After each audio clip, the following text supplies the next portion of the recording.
The Belgian gritting his teeth and hanging on. And Yip the third.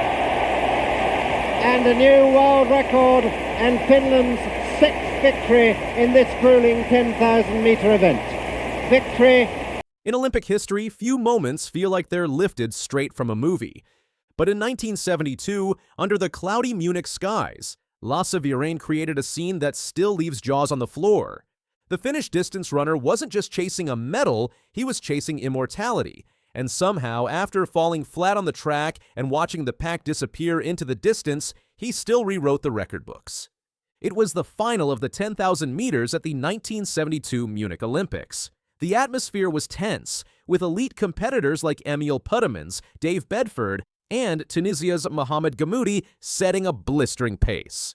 Just past the 4,000-meter mark, midway through the race, Virén tripped over Gammoudi and went sprawling onto the track. Gammoudi also fell. The entire field surged ahead. It looked over. Virén was on the ground, watching his Olympic dream vanish in real time. But instead of panic, he chose precision. He calmly got up, found his rhythm, and started clawing back every meter. Within just 150 meters, he had rejoined the pack, but he didn't stop there. He stayed close to the leaders, conserving energy, stalking his prey. As the laps ticked by, he sharpened his focus. His moment was coming. With 800 meters to go, Virén made his move. He began surging gradually, each stride more purposeful than the last.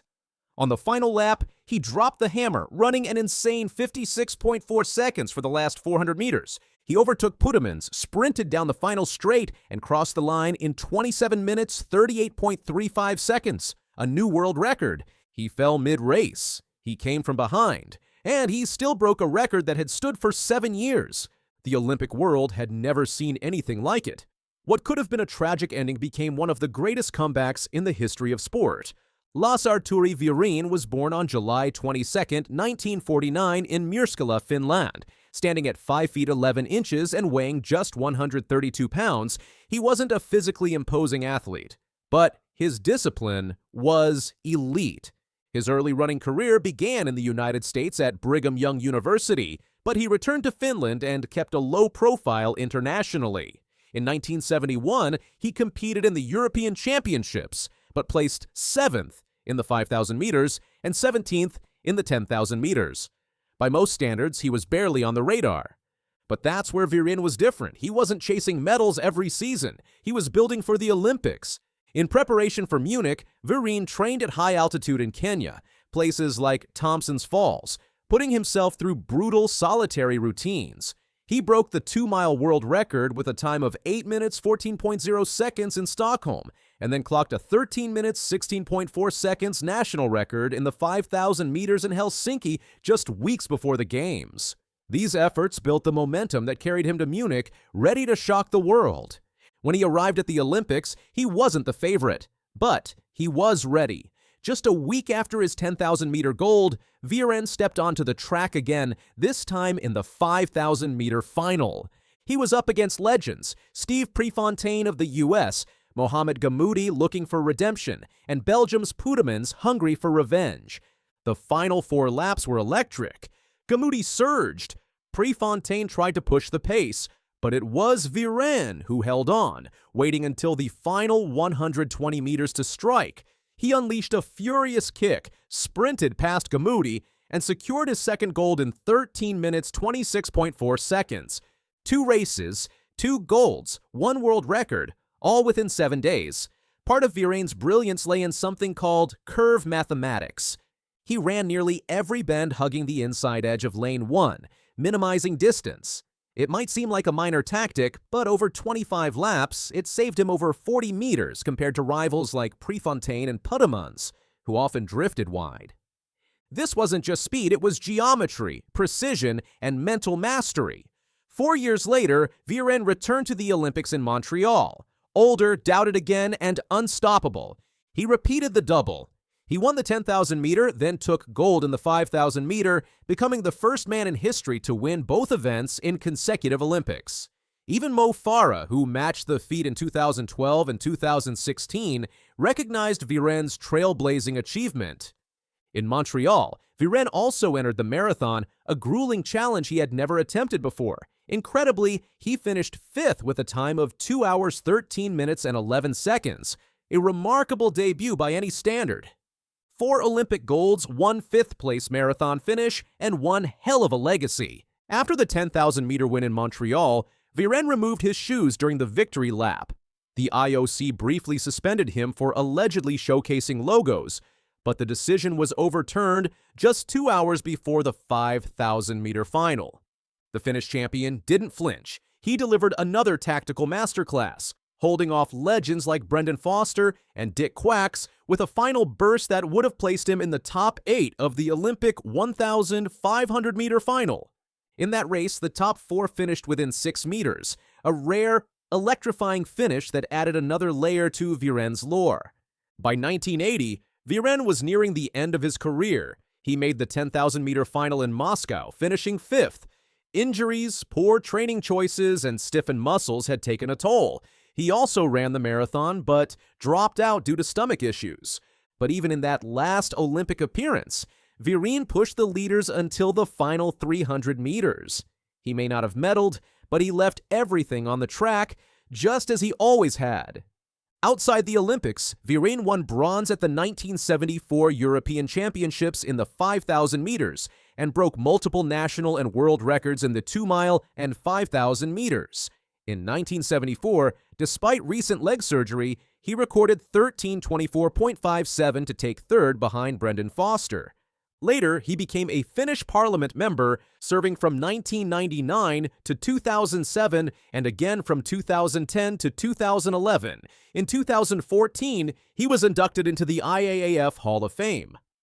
Lasse Virén didn't just win races, he inspired generations. He showed that greatness isn't about perfection. It's about perseverance, timing, and an unshakable belief in your ability. He fell, got up, and still broke a world record. He returned 4 years later and did it again. And in doing so, he etched his name among the greatest athletes in Olympic history. If you were blown away by this comeback, like, subscribe, and drop a comment. Can anyone in modern track replicate Virén's double-double dominance? Stay tuned, because the spirit of the flying Finn still runs through every Olympic lap. Pound on the inside, and look at the Italians, and Great Britain coming through. Oh, this is close.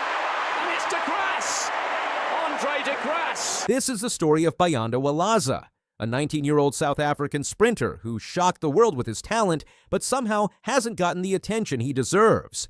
In August 2024, Walaza became the first South African in history to win an Olympic medal while still in high school, running the lead-off leg in the men's 4x100-meter relay final at the Paris Olympics. Walaza helped power South Africa to a silver medal, finishing behind Canada with an African record time of 37.57 seconds. It was a moment of triumph that seemed to come out of nowhere, especially since just a few days earlier, Walaza wasn't even supposed to be in the final. Initially listed as a reserve, Walaza was unexpectedly called up when fellow sprinter Benjamin Richardson suffered an injury during the 200-meter heats. The teenager, who was also juggling preliminary matric exams at the time, had even considered heading back to South Africa before he got the call. It was also emotional because I didn't think I was going to run, then the next moment they're telling me I would be running, Walaza told in an interview. It made me strong. His performance under pressure spoke volumes, proving he wasn't just a junior standout, but a clutch performer on the biggest stage. If Paris was the announcement, Lima was the confirmation. Just weeks after the Olympics, Walaza flew to Peru for the World U20 Championships. There, he accomplished something no South African had done since 1998. He won both the 100 meters and 200 meters titles. In the 100 meters, he clocked 10.19 seconds. In the 200 meters, he edged out rising Australian star Gout in 20.52. Walaza became the first South African to win the 100 meters, 200 meters double at the U20 Worlds. His win over Gout, in particular, sparked discussions online, with fans calling it a glimpse of the next generation of sprinting rivalry. Walaza began his 2025 season by shattering expectations. At the Gauteng North Championships in March, he ran 9.99 in the 100 meters, making him the 9th South African to officially break the 10-second barrier and setting a new national U20 record. He followed that just 4 days later by clocking 20.08 in the 200 meters, surpassing Clarence Munyai's previous U20 record of 20.10. I am in the driving seat for now because I've qualified. It makes me relaxed, he said. I think it will be a good year for me. Maybe I'll feel pressure when it's close to September. But for now, all I'm thinking about is winning. In May 2025, Walaza competed at the World Athletics Relays in Guangzhou, China. South Africa's 4x100-meter team, anchored by Akani Simbine and led off by Walaza, claimed gold with a time of 37.61 seconds. It was a historic win that helped redeem the nation after past disappointments in relay competitions, including dropped batons and disqualifications in previous global meets. Walaza's composed execution in the high-stakes final helped set the tone for the team, solidifying his reputation as a pressure performer. That win ensured South Africa's automatic qualification for the 2025 World Championships in Tokyo. Walaza's running technique has earned him the nickname Wobble Wobble due to his flailing arms and asymmetrical form. In training, he maintains textbook mechanics with closed hands and upright posture. But in competition, the stress and adrenaline often trigger his signature flail. When I train, I don't usually run the way I do in competition. My hands are closed. My form is perfect in training, and then it happens when competition, when I don't notice, boom, I'm back to that running style. Like legends Donovan Bailey and Bob Hayes, who had similarly unconventional styles, Walaza proves that efficiency often trumps elegance. Despite his rapid ascent, Walaza remains a student of the sport. In June 2025, he traveled to Jamaica to race at the Racers Grand Prix, facing off against the likes of Oblique Seville and Kashane Thompson. Speaking ahead of the race, he admitted, "This sport is a sport where you have to face your fears. I'll say I have fears of racing people and I'll need to get over that. I need to be strong within and to face it." He emphasized that his current focus isn't chasing times, but mastering his craft. "If I start putting times first, it will actually kill who I am because I will start running for the times and forget what makes the sport fun," he said. The times will come with the perfect execution. One of the most compelling narratives in junior athletics today is the growing rivalry between Walaza and Gout. Their showdown in Lima added a fuel to the fire. Since then, Gout ran a blistering 20.05 to win the 200 meters at the Queensland Championships, narrowly missing his national senior record. Walaza acknowledged the excitement around their rivalry. "People talk about this rivalry, which excites me and shows that people notice athletics. I've seen the comments, Walaza versus Gout. It makes me want to race him again." Bayanda Walaza has emerged as one of South Africa's most exciting sprinting prospects, with an Olympic silver medal, 2 U20 world titles, multiple national age group records, and a sub-10 clocking. His resume is already among the best in the country's sprinting history. His rise also comes at a time when South Africa is rebuilding its global sprinting image. Alongside seasoned stars like Akani Simbine and rising peers like Shaun Maswangani and Benjamin Richardson, Walaza represents a new era. As the nation gears up for the 2025 World Championships and looks ahead to the LA 2028 Olympics, Bayanda Walaza is not just part of the future, he is leading it. If Bayanda Walaza just earned your respect, drop your thoughts in the comments. Like, subscribe, and hit that bell so you don't miss the next time he breaks a record or silences the doubters. Walaza for South Africa is flying. Johansson on the outside also running strongly. But Walaza is being pursued by Jake Odie Jordan as it's a roll.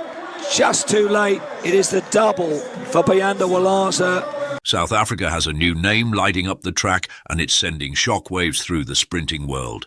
Meet Bayanda Walaza, the 100-meter and 200-meter sensation that's turning heads and pushing veterans to the edge of their comfort zones. If you haven't heard of him yet, you will now. Born in the heart of South Africa, Bayanda Walaza didn't grow up with elite facilities or fancy shoes. What he had was a gift and a determination to match. Raised in a working-class neighborhood, He began running as a kid in schoolyard races, always the fastest, always a step ahead. His natural speed caught the eye of local coaches by the time he was 12. Within a few years, he was breaking records at youth meets and making waves nationally. His family, recognizing his potential, backed him through local training programs, childhood photos, early race footage, coach interviews. One coach recalled, he didn't just run fast, he ran smart. That's rare at his age. By his late teens, Bayanda had clocked a 10.34 second 100 meter and a 20.74 second 200 meter, numbers that put him in elite conversations.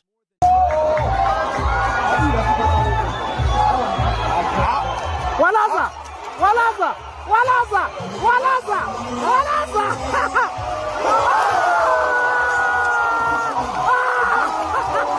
Here comes Bayanda Walaza.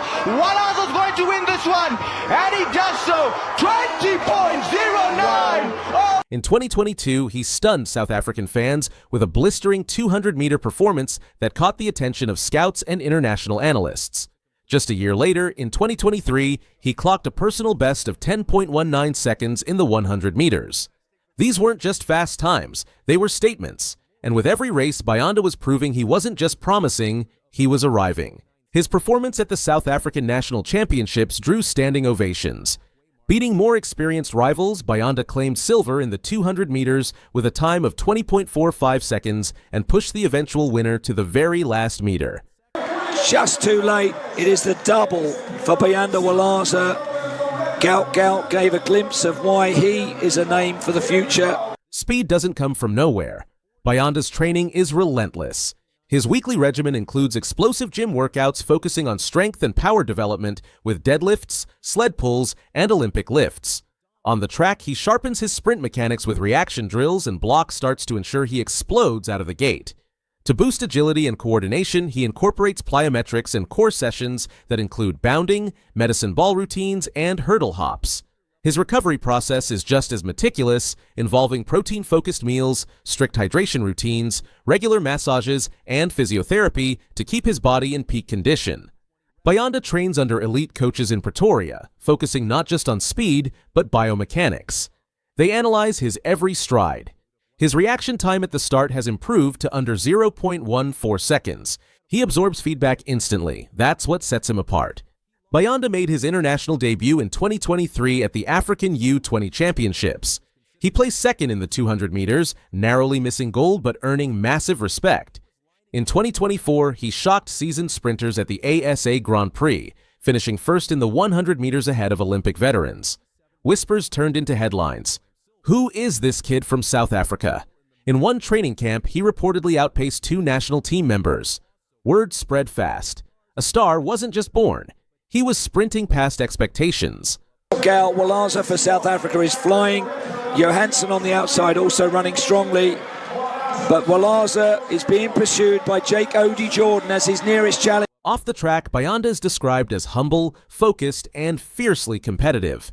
He often visits local schools to speak about perseverance and dreams.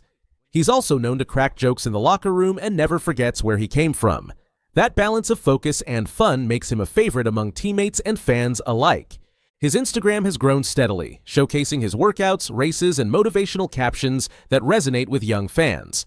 Sports journalists in South Africa are calling Bayanda the most promising sprinter in a decade. He reminds us of early Wade van Niekerk, quiet, disciplined, and deadly fast. Fans are filling comment sections. He's our next Olympic hope. This kid gives me chills. His 200-meter finish is explosive. There's growing excitement around potential sponsorship deals and international training opportunities. Some predict he could qualify for Paris 2024. Away, it's heading for a South African 1-2, but here comes Bootsong. South Africa, gold and bronze. Bayanda has his eyes firmly set on the Olympics and the Diamond League circuit. His primary goals include breaking the elusive 10.00 second barrier in the 100 meters and consistently running under 20.00 seconds in the 200 meters. Beyond personal bests, he's focused on qualifying for the World Athletics Championships and making his mark on the global stage. Currently, he is preparing for a series of international meets in Europe, where he'll face off against some of the fastest sprinters from the United States and Jamaica. He's currently preparing for international meets in Europe, where he'll race against top-tier sprinters from the US and Jamaica. The global sprint scene better watch out. This South African rocket is not slowing down. Veterans in the game are beginning to take note and worry. A new face running times that took them years to achieve? That's pressure. Bionda's ability to close a race in the final 30 meters is particularly feared. Even when trailing, he seems